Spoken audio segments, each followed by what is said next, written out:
Welcome to Greenblatt Library's Library on Demand series. In this session, we will discuss scholarly communications. I would like to introduce our presenters for today, Sandra Bandy, Chair of Content Management, and Kim Mears, Scholarly Communications Librarian.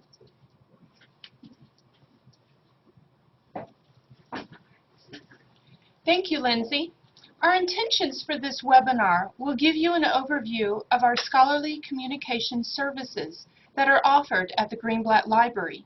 We will be sharing a variety of topics of interest related to scholarly communication initiatives and services that you can request for one-on-one help or classroom instruction for your students. This week, the library is celebrating a global event, now in its 7th year, promoting open access as a new norm in scholarship and research. To get us started, we thought we would begin with a short video clip from Arizona State University on what is open access.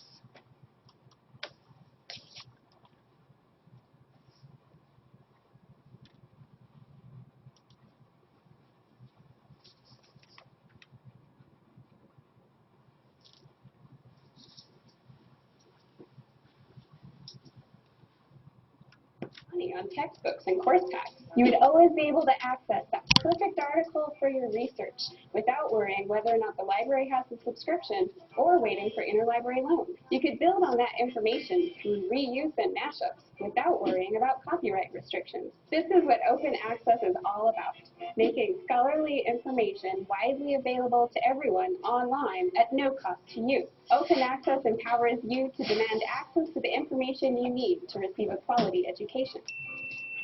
Open access also ensures that researchers can share their knowledge and have access to the most current research in their field. Open access to scholarly information makes it a better world for everyone.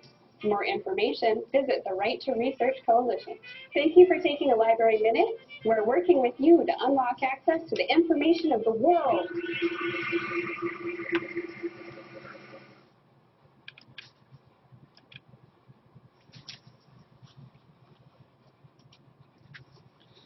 So to recap, open access is scholarly information available free, online, free of most copyright and licensing restrictions, and unrestricted to the reader. It gives you the ability to access the perfect article for your research, gain access to quality information, and allows you as researchers to share your knowledge with others, making a better world for everyone. There are many facets to open access, but all point back to allowing access to scholarly information. When we talk about open access journals, we have specific publishers that have solely devoted to making articles freely available to the reader. PLOS, Public Library of Science, and Biomed Central, BMC, began establishing OA journals back in 2000. They wanted to eliminate barriers of access that licensed journal subscriptions had and some libraries could not afford. There are actually two routes to open access journals. They are the gold route and the green route. The gold route journals will usually be available online. Authors may need to pay for their work to be published and freely available. The green OA journals rely on self-archiving in the repository as a way of making the articles freely available. Authors must know the publisher's copyright policy, allowing them to deposit typically their manuscript as the published version is usually not allowed. Recently, GRU's University Senate passed a resolution asking faculty to make their journal publications available in Scholarly Commons, our institution repository. There are three types of repositories that we can speak of. Subject-based, which are centered on a subject, discipline, or a group of these. Institutional-based, which centers on the intellectual output of an institution like Scholarly Commons, the GRU institution repositories, and finally a meta-repository, repository of repositories, where you can go and search one interface and gain access to more than one repository at a time. A primary example would be Ulster, an international database of open access and repository collections. Scholarly Commons is our institution repository. It was launched in 2009 with faculty articles that were open access from PubMed Central. All resources entered into Scholarly Commons are processed with metadata descriptions, abstracts, and documentation that increase findability in search engines like Google Scholar. GR Scholarly Commons records will also be included in the Ulster, which will increase the visibility of GRU research and publications and facilitate easier access for researchers and the public. Many different types of materials can be deposited into Scholarly Commons.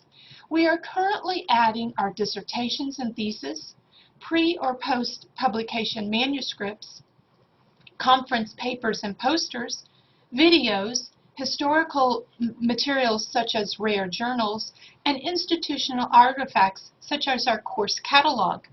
Currently, we have 1,968 item records in our repository and have recorded over 26,755 full-text downloads. Depositing a publication into Scholarly Commons requires authors to know and understand their author rights. This is one of our scholarly communication services offered at the library. Each author who produces scholarly works is the copyright owner. What you do with your rights is important to know how you can use those works again. Almost everything you originally create is copyrightable, but it must be fixed in a tangible medium of expression, like an article, letters, newsletters, poems, or books. No longer is the copyright symbol required. No longer is registering your works necessary. It's better if you think possible copyright infringements might occur. Your work is copyrighted protection, whether registered or not. Copyright lasts the life of the author plus 70 years. There are some exceptions, but it's easier to look at for right now. Before 1923 is public domain. Owners of copyright works have the exclusive right by law, and that is what you do with your copyrights is important to understand. There are 6 bundles of rights: reproduction, distribution, publication, performance, display, making derivative works, and making digital audio transmissions. These rights allow you to make copies of your works, distribute to your colleagues, and even to your students. They allow you to take your original work and use it in another project. This is making derivative works. The interesting part of these rights is parts of the bundles can be unpacked, and publishers look at the parts. When authors publish their article, many times they release all of their rights without really knowing the implications. Publishers only really need to know, publishers only really need the right to reproduce and distribute your copyrighted works. 3 things about managing your rights. First, make sure you review your agreement. These are your rights. Most publishers prefer to hold the copyright so they can have absolute control over how the work is marketed and distributed, but some publishers take away more than that is really necessary. You need to go back to those bundle of rights. Review the agreement and determine what uses of your work is allowed and not allowed. Think about how you might want to use your work right now or in the future. Do you plan on using pieces, like a chart or a graph, in the future works? Do you want to place this work on your website or even in your institutional repository? And how about those course packs? Second, negotiate. Remember, publishers are wanting to publish your work, so this shouldn't deter you from really looking at what is being said. I have read that the two most popular negotiation tactics are to write favorable terms or cross out what you don't like about the agreement and then go back and forth with the publisher and discover what you can and cannot give up with your rights. Another tactic is to use an addendum. There are two widely used throughout the open access community: Scholarly Publishing and Academic Resources Coalition, better known as SPARC, and Science Commons. They are simple, fill-in-the-blank, drop-down menus letting you select which rights you want to keep.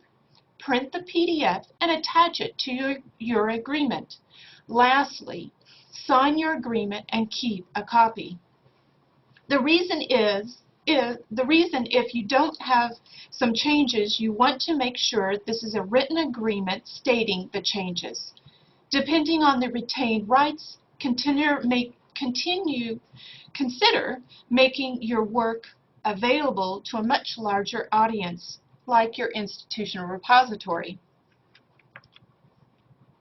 Fair use is a limitation and exception of the exclusive right guaranteed by copyright law to the author of the creative work. In the United States, copyright law, fair use, is a doctrine that permits limited use of copyrighted materials without requiring permission from the rights holder. You need to look at 4 factors in determining whether a given use of your work is fair use. The first factor is the purpose and character of the use. Fair use is favored when used in education purpose. The second one is the nature of the copyright work. Look at the type of work. Things that are more creative tend to be more protected of copyright. For example, poetry, fiction rather than nonfiction. The third factor is the amount or portion used. Consider the percentage amount that you are using, if you are using the heart of the work. And lastly, the effect of the use upon the potential market. This is sometimes considered the most important, but it's not. Unpublished works also fall under fair use. All four factors must be considered in determining whether a use of a work is a fair use. It has been said that the courts look at the first and fourth, but they are all important. Some areas you need to think about for fair use is when you upload materials to content management systems, such as D2L, Desire to Learn, using copyrighted materials in your own creative writings for publications, posting materials for distance education, and even sharing articles and other materials with colleagues. Fair use can be complex and complicated. Use the resources that the library provides on their website or contact the Scholarly Communications Librarian for further assistance. And now I'll pass over our presentation to our librarian, Kim Mears.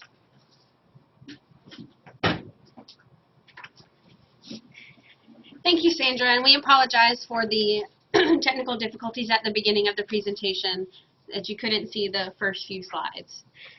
So the topics that I'm going to talk about, the first topic I'm going to discuss is measuring impact. Measuring the impact of your scholarly work includes not only recognizing journal impact factors for journals in which you publish, but additional quantitative terms that help determine the reach and value of your work. This is also known as altmetrics or alternative metrics, which allows faculty or researchers to collect data on how their research has been used through a number of views or downloads, social media activity such as tweets or mentions on Facebook, possibly mainstream news coverage, and discussions on scholarly blogs. H-index is another measure of the productivity and impact of published work of a faculty member or researcher. It's based on the set of the researcher's most cited papers and the number of citations that they have received in other publications. So all of these measures are an important part of measuring your impact in an online environment. The next topic I want to cover is citation management. So citation management is the process of organizing and retrieving information such as citations for books, articles, websites, or other resources through software. Once a citation has been entered, the software can be used to generate a list of references or a template for a research paper. This can save you time when you're drafting a research paper or a manuscript. Three of the most popular citation managers include EndNote, Mendeley, and Zotero. On the Graduate School Research Guide, we offer a comparison chart that compares certain features of the citation managers to help you determine which software is best suited for your needs. GRU currently offers health sciences students and faculty free access to EndNote 17 through the IT Help Desk, and they'll give you a CD so that you can download the software to your computer.